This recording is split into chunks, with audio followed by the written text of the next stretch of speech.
Mesdames, Messieurs, bonjour et bienvenue. 6 mois de gouvernance à la tête de l'État béninois. L'exécutif vent en poupe semble plutôt filer le pas faire amour avec les partenaires sociaux. Une idylle soigneusement entretenue, paraît-il, par la signature en août de la Charte nationale pour le dialogue social. Sur cette confédération des centrales syndicales du Bénin, 6 y ont adhéré, sans oublier le CNP, le Conseil national du patronat. Un boulevard tout dressé, conclut certains analystes, pour mener graduellement à terme, loin de toute tension sociale, les nombreux chantiers de développement en souffrance. Un mois après cette signature, le défi d'une rentrée scolaire calme a dans l'ensemble été relevé. Reste celui d'une année scolaire apaisée. Mais déjà, Dame Grogne pointe son nez. Dernier mouvement de protestation en date, mais qui reste toujours d'actualité, une manifestation des professeurs certifiés dénommée sit-in couché et la grève lancée par les travailleurs de la santé réunis au sein de l'IRSS, l'intersyndicale des ressources humaines en santé. Simple mouvement d'humeur, tout ceci ou des signes avant-coureurs d'une fronde sociale. Le gouvernement déjà dans l'approche idéale pour couper la poire en deux et parer à d'éventuelles implosion sociale 100% Bénin. Le numéro du jour se propose de surfer sur le climat social à l'ère de la rupture pour un nouveau départ. Pour le décryptage, dans un instant, 2 journalistes sur ce plateau pour mener donc le débat en notre compagnie, mais en attendant de les retrouver, la une des journaux parus ce jour, la revue des titres. La découverte de l'essentiel de l'actualité vue par les quotidiens à nous parvenus ce matin. Kodovi Ametonou, bonjour. Bonjour Joël Todji, bonjour également à nos amis téléspectateurs. L'actualité, comment se présente-t-elle ce matin à la une des quotidiens béninois? Suffisamment diversifiée et très riche. Très riche. Tout à fait. On peut y aller très rapidement. Merci donc à vous Joël Todji. On démarre avec le quotidien Cocorico Info, le gratuit béninois qui met en manchette pour le renforcement de la presse et de la démocratie béninoise les 3 propositions de l'ONG Cocorico et puis publication hier du rapport World Economic Outlook 2016. Le FMI abaisse ses prévisions de croissance et alerte sur la fuite des cerveaux. C'est bien sûr de l'Afrique vers l'Occident. Communal, info, fraude douanière. Talon doit demander des comptes au directeur général de la douane. Quotidien, La Boussole, fraude douanière à grande échelle. Pourquoi le port douane refuse de jouer son rôle de répression? Et puis, quotidien, La Guérite, dépistage de l'hépatite virale et du diabète. Dr Raphaël Tidimé soulage les populations de l'Okosa et puis rentrée scolaire 2016-2017 dans l'Ouébé Plateau. Les apprenants ne sont toujours pas prêts, écrit le journal. La Nouvelle Tribune cette fois. Première étape de la tournée du président de l'AIC dans le bassin cotonnier. Les prévisions d'emblavure largement dépassées. L'AIC gagne donc la confiance des producteurs. Et puis, évaluation du système national d'intégrité 2016. Adjaka relève les insuffisances du rapport Asogba et Assa. La tribune de la capitale lutte contre le commerce de faux médicaments. Que devient l'opération Pangea 9? Et puis l'audace info.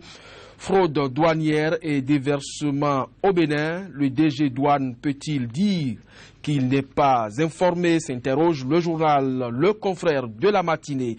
Baisse incessante des recettes douanières. Bientôt des sanctions administratives et pénales. Coup de poignard à l'économie béninoise. Le DG douane ne peut pas dire qu'il n'est pas au courant. Le matin, tournée de supervision de la campagne cotonnière 2016-2017 dans le Borgou. La superficie emblavée dépasse les prévisions. L'AIC démontre son professionnalisme, constate le journal. Et puis après la publication sur le système national d'intégrité 2016, Michel Adjaka répond à Martin Assogba et Gustave Assa. Quotidien Le Potentiel. Élection de Charles Toko à la municipalité de Parakou. Yahi en chute libre dans ses derniers bastions politiques. Et puis loi portant prévention, prise en charge et contrôle du VIH-Sida. Les élus du peuple exigent des points au gouvernement. Quotidien Matin Libre. Voyage successif du chef de l'État à l'extérieur. Quelle place pour les contributeurs nationaux? S'interroge le journal. Et puis financement de la lutte contre le VIH-Sida. Dakpe Sossou exige du gouvernement le point. quotidien Nord-Sud, tournée de l'AIC dans les bassins cotonniers, et bien des signaux d'une campagne réussie avec les privés. Quotidien Palmarès, chute dans les affaires et morosité économique. Les députés, hommes d'affaires aussi ronchonnent, mais à qui se plaindre devient un autre souci. Quotidien Le Meilleur, supposé mauvais soins donnés aux dialysés à la clinique Fandina, les révélations du docteur APT qui accable des cadres du ministère de la Santé, et puis évaluation du projet de construction des logements sociaux. Dakbe Sossou pose 10 questions au gouvernement. Quotidien Voix d'Afrique, des affaires à la présidence et des médias à la politique. Talon et Toko sur le chemin d'un même destin. Question orale avec débat adressé au gouvernement du président Talon. Dakbe Sossou exige le point du projet des logements sociaux. Joël Yetondi, ce sera donc tout pour la une des journaux pour le compte de ce mercredi 5 octobre de l'an 2016. Merci à vous, Kodjovia Mutano. Je vous raccompagne avec cette bande-annonce qui fera place au débat matinal consacré à l'actualité béninoise. La régie, on se retrouve.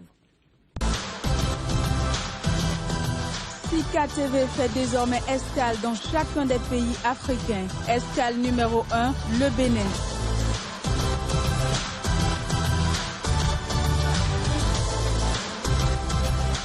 Retrouvez désormais sur Sika TV votre émission 100% Bénin consacrée exclusivement à l'analyse de l'actualité au Bénin. Pendant 45 minutes, la parole sera donnée aux spécialistes de l'information et autres analystes pour décrypter l'actualité socio-économique et politique.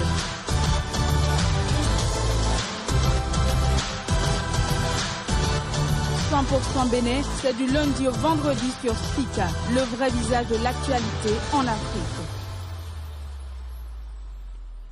Mécontentement persistant autour de la nouvelle carte universitaire, plainte des professeurs certifiés diplômés des formations payantes des écoles normales supérieures, grève des agents de santé réunis au sein de l'IRHS, l'intersyndicale des ressources humaines en santé, les appelés enseignants démobilisés aux avoirs. Les magistrats vont debout contre certaines nominations et le recrutement de 80 auditeurs sous sa forme actuelle, un cocktail détonnant qui pour d'aucuns n'augure rien de bon. Climat social sous le régime Talon, une stabilité sociale acquise ou de façade. Deux invités sur ce plateau pour faire l'analyse de la situation sous cet angle. Joël Togbe, journaliste, il est le chef desk politique du quotidien béninois d'information Le Potentiel. Joël Togbe, bonjour.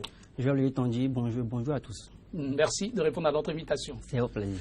En face de lui, Donclam Abolo, un habitué de ce plateau. Journaliste, il est le directeur de Radio Soleil FM au Bénin. Donclam Abolo, bonjour. Bonjour Joël, c'est un plaisir de me retrouver encore une fois sur les plateaux de Sika TV. Le plaisir est partagé. Je ne vous rapporte pas, les aveux des téléspectateurs. Je vais vous le faire dire juste après cette émission.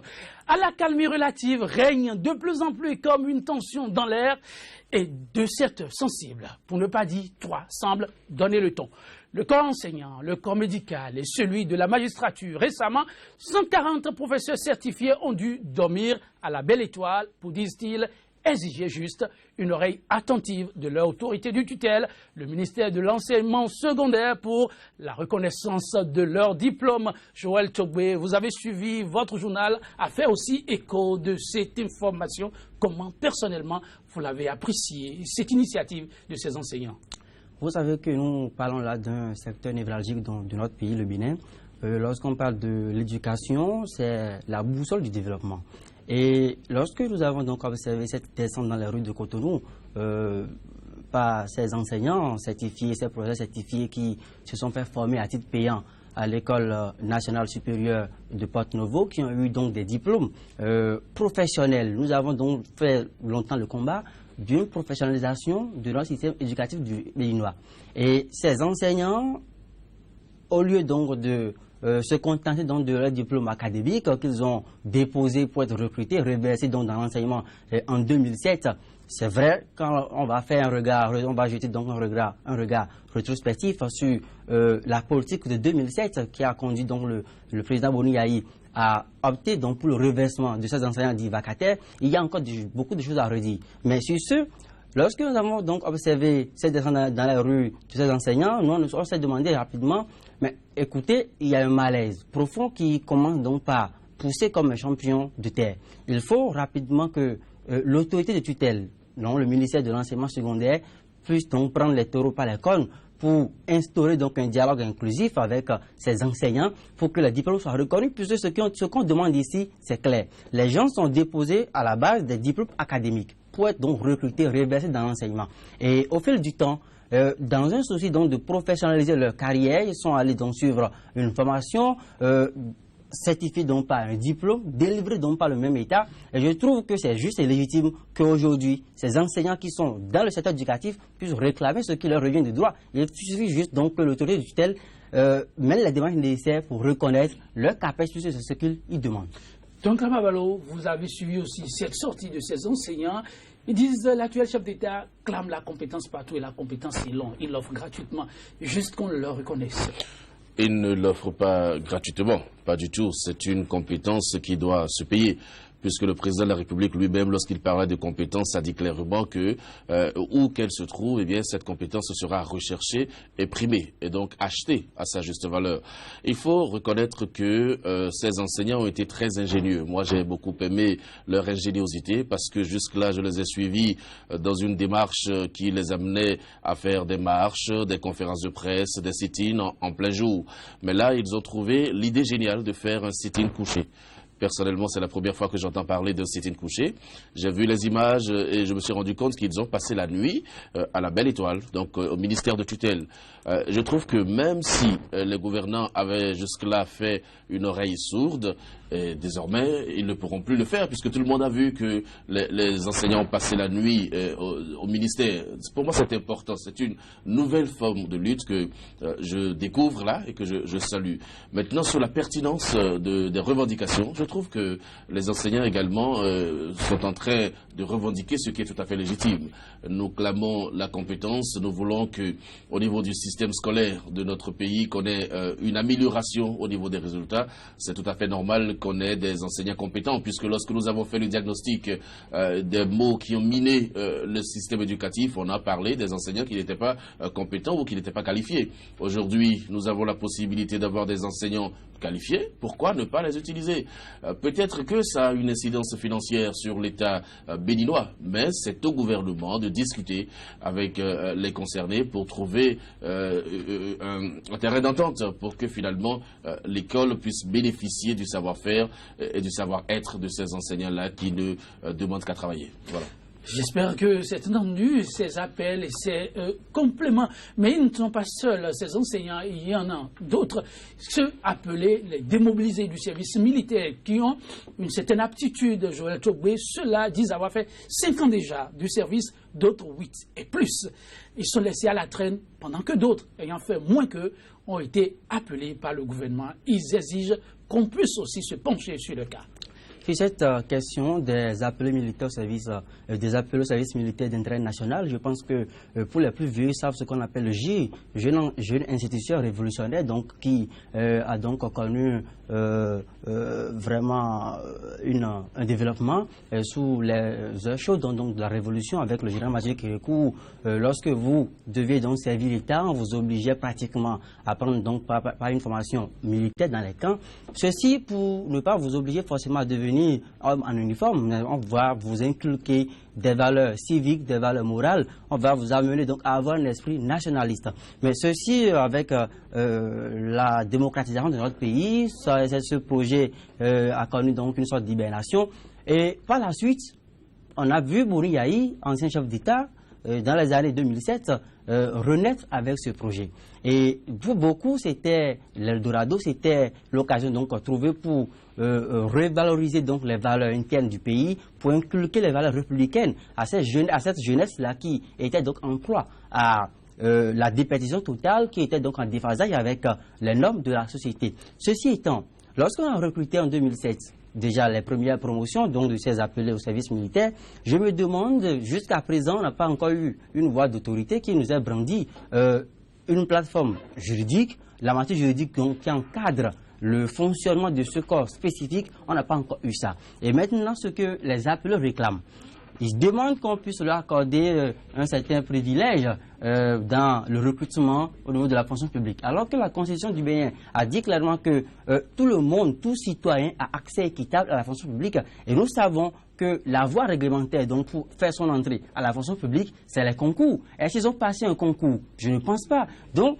ils ont fait le sitting. Les autorités leur ont dit clairement, écoutez, chers amis, pour entrer dans la fonction publique, il faut passer par un concours. Il n'y a pas raison donc de demander un certain privilège. Et je pense qu'aujourd'hui, les appelés militaires ne peuvent que se prendre à eux-mêmes. Parce que lorsque vous jetez donc un regard sur les 10 ans de Boni Yayi, vous comprendrez qu'il y a beaucoup de décisions qui ont été prises pour satisfaire seulement le bon vouloir du chef, pour simplement avoir donc une cote de popularité, ce qui a bien marché, parce que ça a commencé en 2016. Et Boni Yayi a rempli en 2011 facilement, parce que ses enseignants, justement, ont bâti donc campagne pour le chef de l'État. Maintenant, ils se sont sentis oubliés. Oubliés parce que les promesses n'ont pas été tenues. Parce que les promesses n'ont pas été tenues, aujourd'hui, le gouvernement de la rupture a hérité donc de ces passifs-là du gouvernement de fin, et je pense que ce n'est pas à l'actuel gouvernement de se consacrer donc à régler ces problèmes. Il va falloir que les uns les autres mettent de l'eau dans leur vin et reconnaissent leur tort à un moment donné. Parce que beaucoup ont fait leur entrée dans ce corps, dans cette corporation, avec comme souci donc d'assouvir leur faim, d'étancher leur soif, parce qu'il y avait donc le chômage ambiant qui était dans le pays. Il va falloir donc que les appelés militaires, s'ils savent qu'ils ont une compétence à faire valoir, qu'ils attendent calmement que les gens organisent les concours, se positionnent pour faire leur entrée dans la fonction publique. Ces appelés services militaires, je a peint le tableau sous cet angle-là, exactement comme le ministère. J'ai suivi les cas du ministère se prononcer sur la question, mais est-ce vraiment à eux de s'en prendre à eux-mêmes ou à l'État de reconnaître qu'à un moment donné, l'État étant une continuité, qui a une fausse note,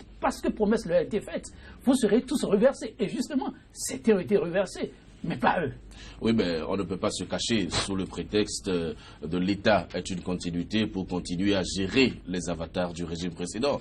Vous comprenez qu'il y a eu des choses qui ont été faites par le passé qui ne peuvent pas continuer à engager le gouvernement actuel, ce gouvernement qui a également ses priorités. Et en parlant des priorités du gouvernement actuel, vous vous rendrez compte que tout récemment, au Conseil des ministres, on a lancé un concours de recrutement de 3601 enseignants pour le primaire. On a lancé d'autres concours. Vous avez parlé, bon, pas lancé, mais on a annoncé le concours de recrutement des auditeurs de justice, par exemple. Donc, le gouvernement actuel a sa feuille de route par rapport au recrutement.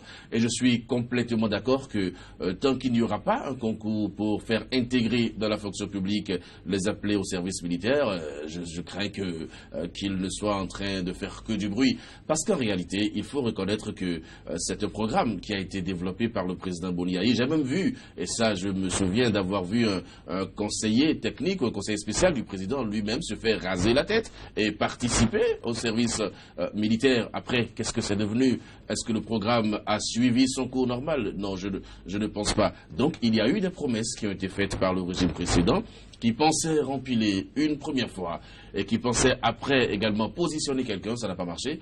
Et donc vous êtes d'accord avec moi que ça va être difficile pour le régime actuel de vouloir continuer à gérer le passif. Je veux dire, même si en termes d'héritage il y a l'actif et le passif, mais on fait la part des choses par rapport aux priorités. Alors il y a une chose fondamentale sur laquelle nous devons nous entendre. Lorsque vous voulez rentrer dans la fonction publique, le statut général des agents permanents de l'État est clair là-dessus. C'est par un concours. Alors, nous avons vu que par le passé, on a fait des reversements. Des reversements qui ont eu des connotations politiques parce qu'on avait justement envie de contenter certaines personnes, de contenter certaines régions, de contenter certaines chapelles politiques. Donc on a reversé massivement dans la fonction publique. La question aujourd'hui est de savoir si on peut gérer toutes ces personnes reversées. J'ai vu le gouvernement actuel suspendre certains contrats, notamment au ministère de l'Agriculture, de l'Élevage et de la Pêche et dans d'autres ministères. Ça suscite un tollé général. Mais si ce sont des contrats qui sont arrivés à et qui ne sont pas reconduits de façon tacite, vous comprenez qu'on puisse remettre en cause ce genre de choses. Ça crée une crise sociale. C'est clair que ça va créer une crise sociale, mais il faut respecter les principes. Et le principe ici, c'est qu'on va à la fonction publique par concours. Tant que le principe ne sera pas respecté, ce ferait que nous puissions quand même dénoncer cette situation-là. Voilà. L'autre évidence, vous l'avez dit aussi, c'est qu'il faut aller au concours. Et l'État entend le faire incessamment. Mais ceux-là se plaignent de ce qu'il y a un bon nombre d'entre eux qui ont déjà dépassé l'âge requis pour aller au concours. Mais ils ont les aptitudes, ils ont de l'ambition pour leur État. Ils ont dû faire valoir. On fait quoi de... Mais quand on a des aptitudes pour son pays, ce n'est pas forcément à la fonction publique qu'il faut servir. C'est ça que je dis. Si vous avez dépassé... Il faut aller à l'enseignement par vocation aussi. Oui, d'accord, vous avez dit vocation. Mais on ne va pas à la fonction publique par vocation non plus. Tout le monde n'a pas vocation à travailler à la fonction publique. Il y a des gens qui ont été formés, préparés pour l'administration et pourtant ne sont pas dans l'administration. Aujourd'hui, lorsque vous observez l'échiquier politique ou l'échiquier administratif, vous verrez dans l'administration beaucoup de privés. Et donc ceux-là n'ont pas systématiquement vocation à servir dans l'administration. Et ça fait partie des choses qu'on peut dénoncer par rapport à la gestion actuelle. Mais donc si des gens ont passé l'âge d'entrer en fonction publique, qu'ils fassent autre chose. Il y a plusieurs possibilités. C'est vrai que vous me direz, il y a la morosité économique, c'est vrai que vous me direz qu'il n'y a pas les moyens pour faire telle chose ou telle autre, mais il faut être ingénieux. Pour moi, il faut avoir des idées de prospection et des idées de développement d'entreprise. Pour moi, c'est important. La fonction publique, ce n'est pas une fin en soi. Donc, si la fonction publique vous rejette, eh bien, cherchez vous-même votre fonction privée et développez-vous. C'est pas impossible de le faire. C'est vrai, l'État, vous allez me dire qu'il faut un accompagnement de l'État, mais encore une fois, je vous répète, et ça je l'avais déjà dit sur ce plateau, je ne crois pas personnellement en l'État-providence. L'État ne peut pas tout faire pour ses citoyens. L'État trace le cadre, l'État garantit quelques libertés ou quelques situations pour ses citoyens. Mais après, chacun se bat. Voilà un peu ce que je pense. L'État ne peut pas tout faire, mais pour le peu à faire, il va falloir le réaliser dans les règles de l'art. Je cite là au passage le président de l'UNAMAB, Michel Adjaka, vent debout contre l'annonce faite quant au recrutement de 80 auditeurs sous sa forme actuelle. Joël Tchobé, vous avez suivi la boude du président de l'UNAMAB. Non, comme à l'accoutumée, le président de l'UNAMAB, Michel Adjaka, nous le connaissons non pas pour sa verve expressive, il a une fois encore montré tout son cran en matière donc de lecture objective, j'allais dire simplement des arrêtés, des actes qui sont posés par les autorités. Maintenant, j'ai l'impression que dans le secteur judiciaire, il y a une sorte de guéguerre entre forcément les hommes en toge et puis les ministres de tutelle. Parce que là, nous parlons d'un professeur d'université, je parle du ministre Joseph Diabenou, qui est donc à la tête du ministère. Lorsque vous prenez l'histoire donc de ce ministère, il est plus avéré que lorsqu'on place à la tête donc, de ce ministère un homme qui soit donc de ce domaine-là, professeur ou bien avocat, il y a toujours une fronde sociale qui naît entre le ministre et donc les corps et en toge. Et donc je me demande, lorsque on a parlé du recrutement de 80 auditeurs pour le secteur de la justice, pourquoi est-ce qu'on n'a pas donc pris la peine d'associer le corps syndical donc de ce secteur? C'est toute la question qui se pose aujourd'hui. Parce que le président dénonce un recrutement qui ne tiennent pas forcément compte de leurs aspirations. Eux, ils n'ont pas été associés. Ils parlent de décisions unilatérales donc des actuelles autorités du pays, alors que les auditeurs qui seront recrutés seront donc mis au service d'une corporation à laquelle ils appartiennent. Tout ceci me fait penser que aujourd'hui, il y a un problème de leadership dans notre pays simplement. Et les personnalités donc, de notre pays, je ne dirais pas que nous sommes dans une crise de personnalité où beaucoup ne savent plus forcément sur quel piédestal il faut donc marcher. Mais je pense simplement que le ministre de tutelle qui est aujourd'hui là doit tenir langue forcément avec les corps syndicaux donc, du milieu pour éviter une fois cette déconfiture sociale qui se profile à l'horizon.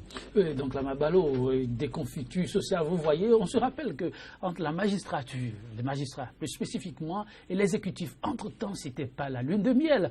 On se disait du passé, tous ces guerres, mais aujourd'hui on a comme l'impression que vraiment c'est un bis repetita.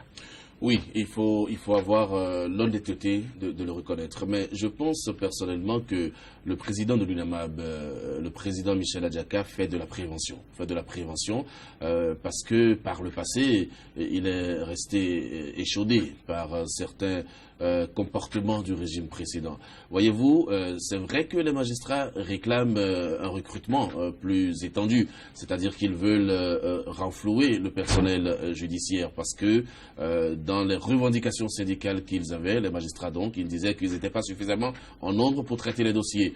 Donc à partir du moment où le gouvernement décide de faire recrutement, ce qui relève de la compétence exclusive du gouvernement, et ça il faut le reconnaître, mais à partir de ce moment-là, il faut quand même discuter avec les gens. Le dialogue manque cruellement et c'est ça qui me dérange. Parce que le président Adjaka évoque des questions de principe, par rapport au nombre de magistrats à recruter. Il trouve que 80 en une fois, c'est trop, qu'on peut recruter un peu, mais ça à cause de la formation. Il parle d'infrastructures qui ne seraient pas vraiment disponibles pour assurer une formation de qualité à 80 magistrats recrutés en une fois. Et donc, on peut, avec ce qui est disponible, prendre un peu, les former et étaler peut-être le recrutement sur un certain nombre d'années. C'est une approche. Si le président Adjaka avait peut-être été associé au lancement ou à l'annonce de ce concours-là, il aurait donné son avis et peut-être que le ministre de tutelle prendrait en charge ce que le représentant de l'UNAMAB a pu dire. Ce qui est certain, c'est quoi? C'est que aucun pouvoir politique ne veut laisser systématiquement une liberté, une indépendance totale à la justice. C'est de bonne guerre. Nous sommes en démocratie, nous parlons réellement de séparation de pouvoir, c'est vrai, mais l'exécutif, qui est le premier pouvoir, ne laisse pas totalement les autres pouvoirs exercer leur suprématie sur lui, je veux dire l'exécutif. C'est pour ça qu'il y a une guéguerre, c'est que les deux pouvoirs se regardent en chien de faïence. Il y a un manque de confiance qu'on note, et je crois que ça ne date pas du régime précédent, ça ne datera pas de ce régime, ça restera toujours comme ça, quelle que soit la nature de la personne qui dirige le portefeuille du ministère de la Justice. Je répondis, et vous me permettez rapidement.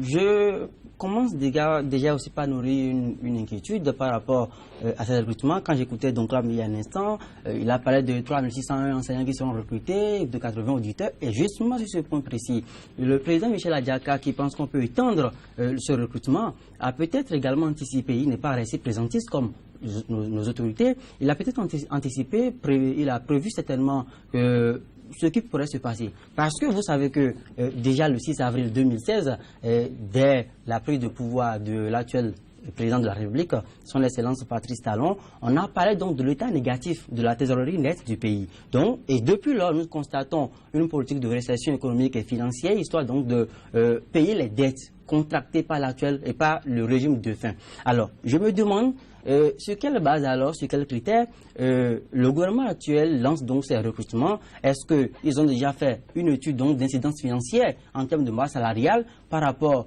à ces recrutements dans la fonction publique? Autant de questions qui se posent. Maintenant, c'est vrai, il faut donc œuvrer pour renforcer l'arsenal juridique de notre pays, l'appareil judiciaire de notre pays. Tout le monde sait qu'aujourd'hui, ils sont débordés par les dossiers. Lorsque ceux qui sont donc, ont eu la malchance donc, de passer donc, dans le filtre du système pénitentiaire de notre pays, quand vous faites un tour dans les prisons, ce n'est pas du tout la joie. Récemment, il y a eu une mission parlementaire qui a sillonné donc ces prisons, et à la fin, pour répéter le député Akhenaton, il était pratiquement au bord des larmes parce qu'il dit que les rats même sont mieux logés que ces détenus. Alors que la Constitution du Bénin, je le rappelle toujours, fait de l'individu, la vie humaine est sacrée. Il faut pouvoir garantir les meilleures conditions pour les Béninois. Même en prison, il faut commencer par le faire. Donc déjà, je pense que le gouvernement actuel doit prospecter plus l'avenir, doit prendre une certaine forme de distanciation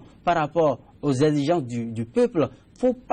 Faudrait pas que ce que nous disons, l'effet de foule, parce que la masse populaire qui a porté Patrice Talon au pouvoir le 20 mars dernier est toujours là, et l'effet de la foule, la pression populaire ne peuvent donc pas amener donc le chef de l'État à peut-être prendre des décisions à volo. Et demain, nous allons retrouver encore au pied du mur en disant que la masse salariale, l'incidence financière que cela donc a causé sur l'économie béninoise est donc importante. Je pense que sur ce chantier-là, il y a encore véritablement des réflexions à mener. Il faut scruter encore d'autres pistes d'analyse pour sortir du gouffre. Oui, je voulais juste ajouter que dans ce débat des magistrats, c'est vrai que quand on prend un magistrat, l'État a investi beaucoup sur un magistrat. Et donc, dans ce débat des magistrats, l'essentiel n'est pas d'avoir des magistrats. Mais l'essentiel pour moi est d'avoir des magistrats bien formés. Parce que le magistrat a un pouvoir étendu. Lisez un peu, même depuis la Bible, quand on parle de magistrat, le magistrat détient un pouvoir. Et donc, lorsqu'on met entre les mains d'un magistrat le pouvoir de décider de votre avenir, de notre avenir, de nos libertés, parce qu'en fait, le magistrat rend une décision de justice qui s'impose, même s'il y a des voies de recours. Donc, il faut dire que la charge d'un magistrat est une charge énorme. Donc, il faut former les magistrats. Et ce que le président Adjak a dit, pour moi, est suffisamment clair. Donc, le tour n'est pas de recruter 80 magistrats, mais de recruter des magistrats dans des conditions prévues par les textes et ensuite d'assurer leur formation pour que ces magistrats-là puissent être totalement, bon, je ne dirais pas totalement, mais puissent être suffisamment indépendants pour dire le droit par rapport aux justiciables, pour qu'il y ait au moins une certaine équité. Maintenant, si on a beaucoup de magistrats, et ça je ne vous apprends rien en vous disant que quand un enseignant a devant lui beaucoup d'étudiants, beaucoup d'apprenants, c'est plus difficile de transmettre le savoir. Et donc si les magistrats qui sont déjà dans le corps posent le problème de la qualité de la formation, je crois qu'il faut les écouter. On ne perd rien à les écouter. Ils ne sont pas venus à la magistrature ex nihilo, donc ils ont forcément un parcours, ils ont une expérience qui n'est pas celle d'un avocat, par exemple, qui ne connaît pas le corps de la magistrature, qui est un corps particulier. Et donc il faut écouter les uns les autres. Et ça, c'est dans tous les secteurs. Moi, je recommande, c'est vrai que de ma petite tribune ici, je recommande au gouvernement quand même d'associer des gens ou d'associer les spécialistes d'un secteur lorsqu'il s'agit de prendre des décisions pour ce secteur-là. Vous avez vu ce qui s'est passé sur la carte universitaire. Malgré tout, jusqu'à présent, et on a des remous qui existent encore. Je vous donne l'exemple de la carte diplomatique de notre pays, une carte diplomatique qui jusque-là est cachée. Cachée, pourquoi? Parce qu'on ne nous met pas à disposition cette carte-là pour faciliter le débat. Lorsque vous entendez des rumeurs qui disent, par exemple, qu'on va supprimer l'ambassade du Bénin à Cuba, moi, je me pose des questions. Aujourd'hui, cette île est en pleine renaissance et les États-Unis ont rouvert leur ambassade à Cuba. Et c'est pendant ce temps-là que le Bénin veut quitter Cuba? Moi, je ne comprends pas. Je ne sais pas quelles sont les manières de penser.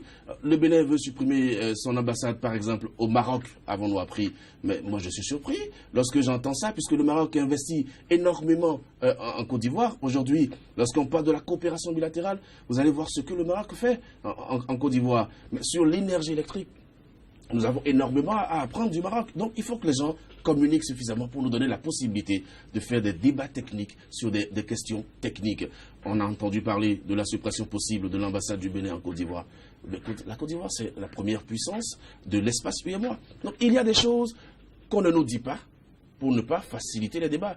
Et je crois que le gouvernement a quand même intérêt à corriger ce genre de choses-là pour que tout le monde... de la communication. Non, mais parce qu'on doit participer tous, n'est-ce pas, à la construction de ce pays. C'est vrai, le président a un mandat de 5 ans, mais après 5 ans, le Bénin reste. Le président passe, mais le Bénin reste. Donc, sur des décisions qui engagent l'État, il faut suffisamment communiquer pour que les gens puissent être associés à la prise de décision. Quand ça s'impose aux uns aux autres, je crains qu'on n'ait pas vraiment avancé dans les choses. Être associé aux prises de décision, ceci reste aussi le leitmotiv du personnel médical réuni au sein de l'IRH. Il demande à ce que les doléances y posées, promises pour être réglées, puissent être tenues. Jusque-là, c'est le silence plat. Donc, Lamabalo, vous avez suivi aussi Aldolphe Oussou qui a donné de la voix, demandé à ce que le personnel médical soit davantage considéré. Une fronde en miniature, bon, vraiment, comme on dit, hein, juste alors, une façon de faire un clin d'œil au gouvernement. Sur cette question des agents de santé, moi j'ai un point de vue qui ne change pas. Honnêtement, je vous le dis, ce sont des revendications qui existaient depuis. Avec le nouveau régime, on a eu peut-être un espoir de voir changer les choses, mais au niveau de l'intersyndical, j'ai eu dire que, non, j'ai même pas eu dire, j'ai vu que le gouvernement a rencontré les différents responsables. Et le gouvernement s'est engagé à faire certaines choses dans un délai, d'accord, mais malgré ça, le mouvement a été maintenu. C'est ça que je n'arrive pas à comprendre personnellement. Il paraît que la rencontre a eu lieu juste après que le mouvement a été lancé. Oui, d'accord. Mais à partir du moment où la rencontre a eu lieu, on doit pouvoir arrêter. Nous parlons de la santé publique. D'accord? Nous parlons des services de santé et déjà notre pays est dans une situation délétère par rapport aux infrastructures de santé et par rapport même à la disponibilité du personnel de santé. Donc même si le mouvement a été lancé avant la rencontre avec les différents ministres, à partir du moment où il y a une rencontre et que des promesses ont été tenues, pour moi, la logique recommande qu'on puisse mettre un terme au mouvement et quitte à observer si oui ou non le gouvernement respecte sa signature avant de relancer. Mais malgré ça, on a continué le mouvement. Et puis on dit que c'est le centre, sauf le centre national hospitalier. Vous savez, c'est le centre de référence du Bénin. Le centre de référence, oui, d'accord. Mais vous savez, vous et moi, que la référence dont on parle n'est pas vraiment réelle par rapport au plateau technique qui existe. Donc, moi, je ne suis pas d'accord que dans le secteur de la santé, on puisse faire des débrayages. Pour moi, honnêtement, ça ne développe pas. Peut-être, vous avez vu la forme de lutte des enseignants, un sitting couché. Écoutez, le personnel soignant peut rester sur place. D'accord? Et puis, trouver une autre forme de lutte. Moi, je ne suis pas syndicaliste. Je ne peux pas réfléchir à leur place. Mais la personne humaine, elle est sacrée. Et donc, je crois que si des gens viennent vers vous pour vous demander une assistance sur le plan de la santé, refuser cette assistance-là, c'est déjà un crime. Donc, j'arrive pas à comprendre que dans ce secteur névralgique, on s'amuse encore à faire des débrayages. Honnêtement, dans d'autres secteurs, je peux comprendre. Mais dans ce secteur... Dans le secteur de la santé... Excusez-moi, souffrez que je ne puisse pas être d'accord. Oui, donc là, Mabalo, c'est une position qu'on doit aussi comprendre.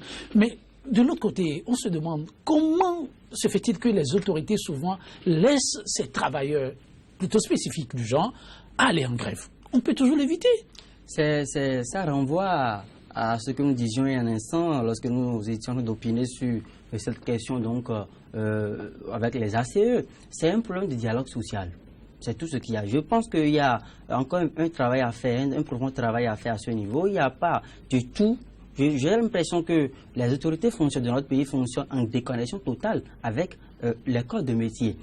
Prenez par exemple la plateforme revendicative de ces paramédicaux qui regroupe bien sûr les infirmiers, les sages-femmes, les techniciens de laboratoire, les anesthésistes et tout le reste. Quand vous écoutez Adolphe Oussou, ils ont l'impression qu'ils sont en train d'être écartés. C'est vrai, donc on m'a rappelé qu'il y a eu donc une séance de conciliabule entre ces paramédicaux et le gouvernement, mais malgré cela, le mouvement a été maintenu. Je suis d'accord parfaitement avec lui pour dire que la personne humaine est sacrée, mais ça ne m'oblige pas à ne pas reconnaître la légitimité également de ce qui se dit. Parce que quand vous prenez la plateforme revendicative, comme je le disais il y a un instant, ces paramédicaux dénoncent par exemple que, avec l'actuel gouvernement qui a entrepris des réformes dans le secteur de la santé, ils ont été écartés et que la commission technique chargée donc de ces réformes elle constitue exclusivement des professeurs d'université. Et pour moi, ça pose un problème parce que vous savez, pour parler comme Karl Marx, ces professeurs d'université sont dans la superstructure, ils sont dans la sphère idéologique, ils sont dans la sphère institutionnelle, c'est eux qui profitent donc les plans et il revient maintenant à ceux qui sont dans la chaîne opérationnelle de les mettre en exécution. Et aujourd'hui,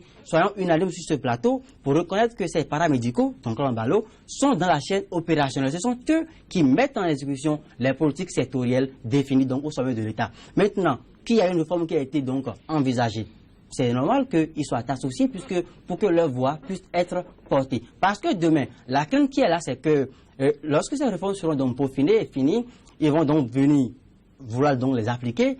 Les paramédicaux vont pas se retrouver dans ce qui a été proposé et patati patata, nous risquons donc d'avoir encore une fronde sociale. Ceci étant, je voudrais revenir sur... si vous permettez, juste par rapport à cet aspect. Oui, juste par rapport à cet aspect, je suis d'accord. Moi, je ne remets pas en cause la légitimité de la lutte. Mais ce que vous dites là, en quoi c'est opposable aux malades? En quoi c'est opposable à la personne qui souffre dans son corps et qui vient pour qu'on lui administre un soin? Et donc, quand on fait la grève comme ça dans le système sanitaire, ce n'est pas contre les professeurs d'université, ce n'est pas contre le gouvernement. Ils ne se soignent pas au Bénin. Ils sont entre deux avions. Lorsqu'ils ont les maux de tête, il y a l'évacuation sanitaire. Mais le simple Béninois qui est malade et qui va à l'hôpital et qui manque d'assistance, je prie qu'on ne puisse pas être d'accord avec cette forme de lutte.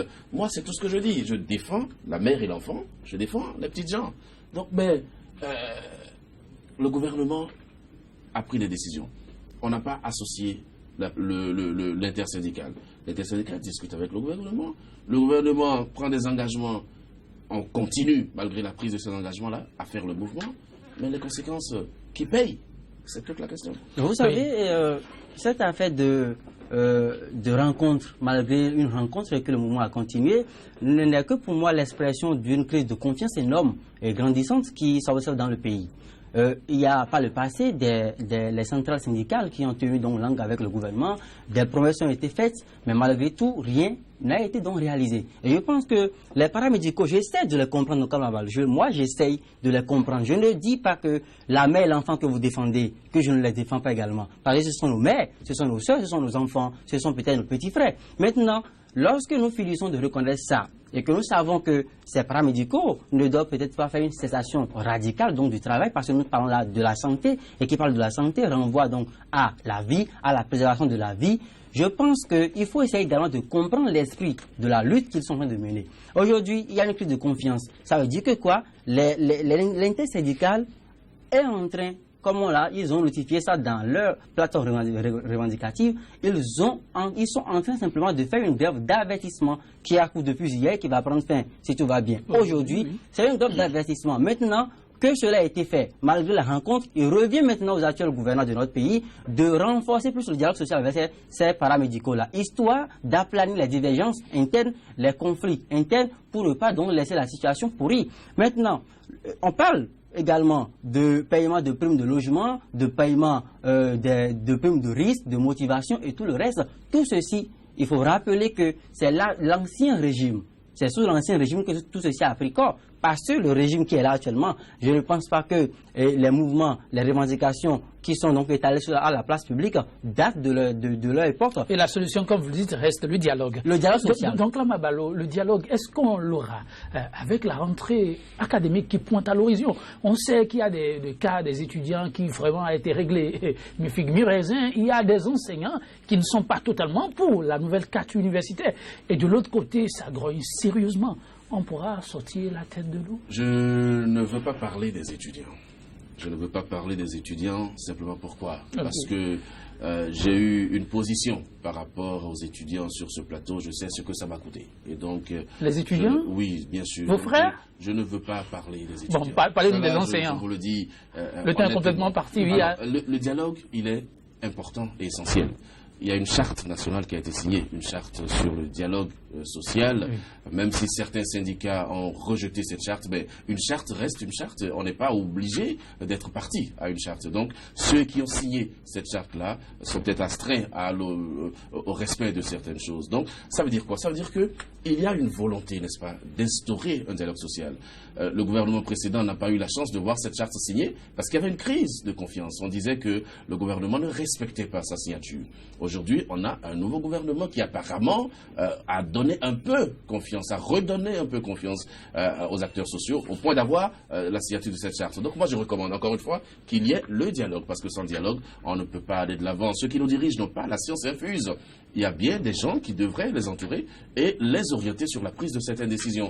Je pense que le gouvernement a intérêt à aller sur ce terrain-là. Ce sera très bien pour le pays. Merci. Donc, Lamabalo, Joël Tchogbe, vous nous permettez le temps complètement terminé. On conclut sur ce mot. Il faut le dialogue, un dialogue franc, constructif pour aider le pays à aller de l'avant. Ils sont nombreux, les chantiers en souffrance pour le mieux-être de tous. 100% Bénin, le numéro du jour. Mesdames, Messieurs, nous le clôturons en compagnie de cette citation du célèbre auteur du contrat social, le philosophe et écrivain français Jean-Jacques Rousseau. Et donc, je cite, « Il faut se souvenir que le fondement du pacte social est la propriété. » Il faut, je rappelle, se ressouvenir que le fondement du pacte social est la propriété. Sa première condition, que chacun soit maintenu dans la paisible jouissance de ce qui lui appartient et lui revient de droit. Et la stabilité règne en maître de part et d'autre. Mesdames, Messieurs, merci pour l'attention et la confiance renouvelée. Je vous retrouve lundi. À bientôt et prenez soin de vous.